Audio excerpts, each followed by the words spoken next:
Extra Wisconsin Wine Guy. I am back again with another wine review. And for those of you who are new, these are wines that you can find wherever you shop for wine. Your local liquor store, grocery store, and some wine shop, you'll find these wines on the shelves. I give these wines a taste and give you my opinion, let you know what I think about this wine, utilizing the infamous thumb rating system. Thumbs up says, I recommend this wine. I think the wine is pretty solid. Give it a try and let me know what you think.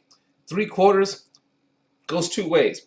I was at a party and I had this wine and we were vibing. I said, you know what, I'm gonna share this with my friends. I can't keep this to myself. Or it was a good wine that I had at the party, you know, but I wouldn't bring any home.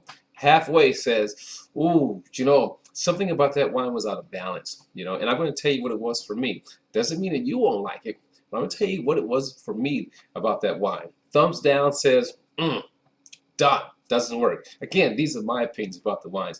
My palate and your palate is entirely different. So I encourage you to taste these wines that I'm reviewing, regardless of the rating system, and give it a try. Let us all know what you think in the comments below. All right? Okay, here we go. You can already see what these wines are. Menage a Trois. Who doesn't know Menage a Trois wines, right? I mean, Menage a Trois wines is one of those brands that everyone just grabbed a hold to and just took off and been around for a while. So I had the opportunity of sampling Menage a Trois wines, and in fact, I had the last time I sampled a Menage a Trois vintage was 2016, and we are on a 2020 for both of these. So 2016 was the last time I reviewed a Menage a Trois wines, and that was part of the 2018 wine review playlist. So you can check that out, and I'll put a link in there so you can find it. All right, so now let's get to today's show. Menage a Trois Limelight Pinot Grigio. This is a new addition to the market. You know, Limelight Pinot Grigio out of California. Menage a Trois Silk Soft Red Wine Blend. Now, here's what was so cool about these wines. First, let's say the Pinot Grigio is coming in at 13.5%, and the Silk Red is coming in at 13.5%, so across the board. A lot of Menage a Trois wines are based on blends, you know, combination of different grapes, you know, to capture the flavor or the taste that they want you to perceive.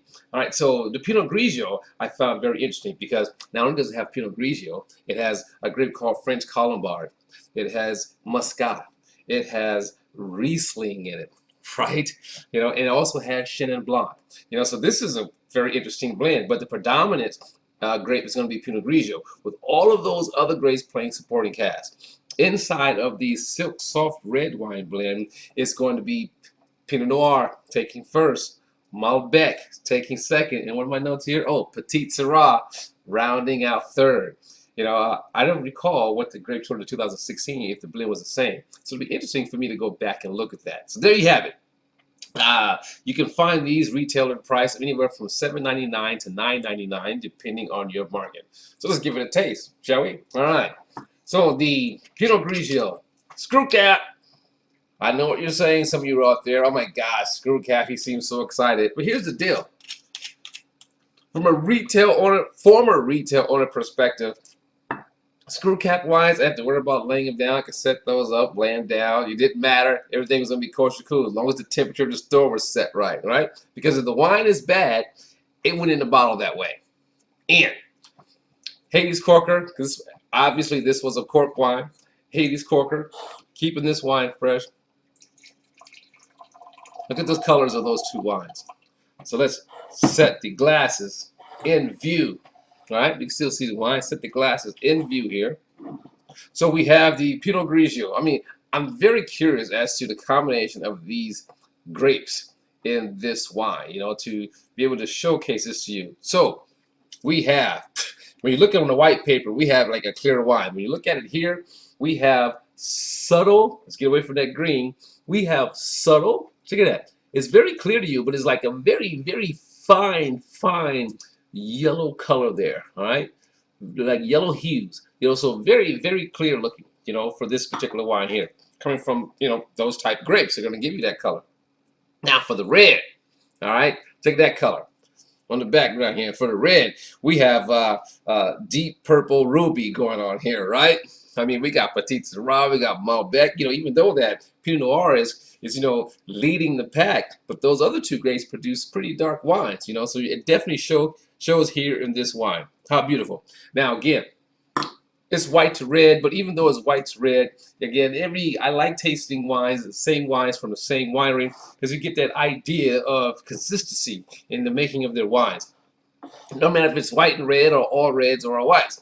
You know, some like to be more fruity, some like to be fruit subdued, some like more acidity, you know, so it really depends. So let's give it a taste. Taste is number two process. Oh my gosh. I don't know if you've ever had French Colombard before. I've had many times. But this wine, on first nose, French Colombard, Muscat. Then it goes Muscat, French Colombard, right? So you definitely pick up those. You know, so we're gonna go in a range of citrus, peach, apple, little honey nose, honey scents. I mean, it just goes across the board. I mean, the nose is just very fragrant, you know, with different flavors, different aromas. Wow, that's gonna be very interesting to taste. I recommend thoroughly chill. All right, so now here, dark berries. You know, in fact, you know, plum, dark berries, as I said, a little spice here. Do we got any oak with this? My notes here. Oh, French and American oak. All right. But you know, for me, I pick up more Malbec on the nose here. Dark blackberry, bramble fruit. Wow, nice. Okay, like dark berry, bramble fruit, and plum. You know, it's just wow, it's pretty nice.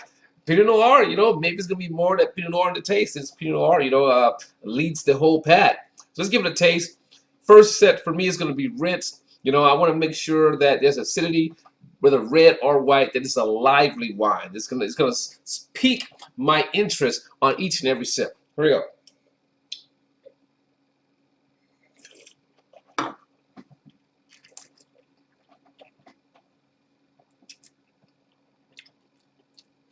Wow, nice.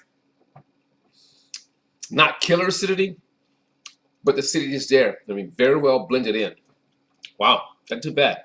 I like the combination of the grapes that's in this wine, though. Wow, interesting. So now for the red, same thing.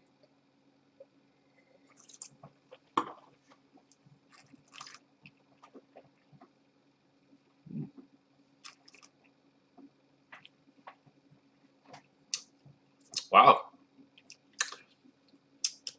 Nice tannins. I mean, not like totally gripping dry, but good structure, good fruit, nice acidity.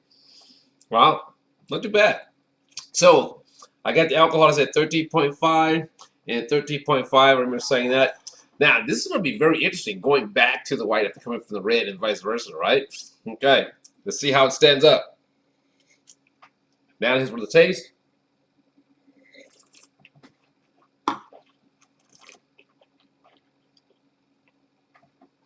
Okay. Here's what's so, it has that Pinot Grigio feel to it, but it's like zesty, but not over the top. So zesty may be strong. You definitely pick up the citrus notes, and it doesn't have a nice fruity presence to it. I think the package of all those grapes together, it plays really nice. I couldn't get the percentages, you know, but I feel it plays very nice together. I mean, I like the feel of this. I mean, I had this wine when it wasn't chilled enough. It's kind of off. I mean, it's very bitey if it's not chilled enough. So you got to make sure you have a good chill on this. And this really shows the wine off better. This is one of those really, really cool summer wines, summer drinking wines. Probably makes an awesome sangria too. But I think on its own that it'll be a nice wine in the summer. It definitely is thirst quenching. It's definitely not overpowering, but it has a nice profile, nice balance, nice combination of grape. Really good, right? Fruity.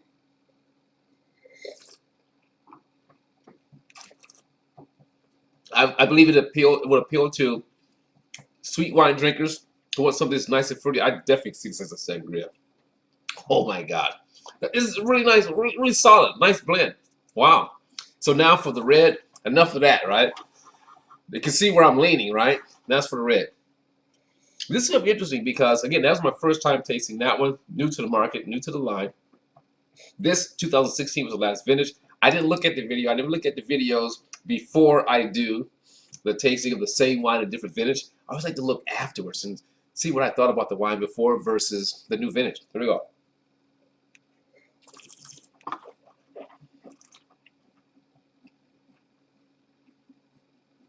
Again, it seems to be, for me across the board, they like to accentuate the fruit in the wines. 13.5% is not big, it's not bold, but it's nice and level. Very fruity, fruit forward, you know, fruit all the way through. Subtle complexity. I mean, not bad. For me, it's more Malbec taste. Pinot Noir, non-existent to me. Let's go again.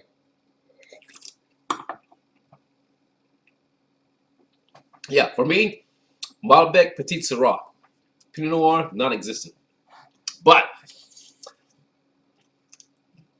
I like the mouthfeel. It's easy, it's smooth, very pleasant.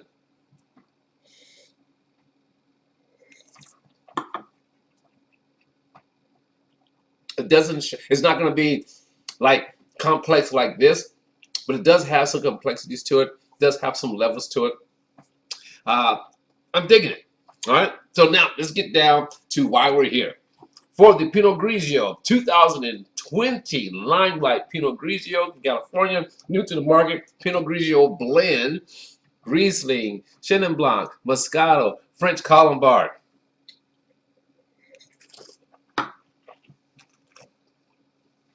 I'm going thumbs up on this one. I mean, that's a pretty solid wine for just like this great, fun drinking wine. One I would definitely share with my friends in the summertime. You know, it's out there patio drinking. Definitely a nice wine. Thumbs up for the Pinot Grigio 2020. Love this wine. Digging it. Now for the soft red. It lived up to its name for sure. So if you're looking for a red that's smooth, easy to drink every day, that has certain lower levels of complexity, but not crazy, not harsh tannins, this is the one. All right, I'm going to go 3/4 on that one. I dig it. I would bring it home. I would keep some of this wine with me. I would share this wine with my friends. I won't turn it down. Okay? Thumbs up for the Pinot Grigio because I love the combination. I love the refreshing qualities of it. Summer's coming up. It's going to be a winner for that one. And 3/4 for the Menage Trois Silk. Very nice. Both of these wines. There you have it. And your Wisconsin wine guy says to you, as always, leave a comment down below. Let me know what you think of these wines if you've had them or when you try them. But let your palate be the guide, not mine, yours, when selecting your wine. And I'll see you in the next review. Ciao!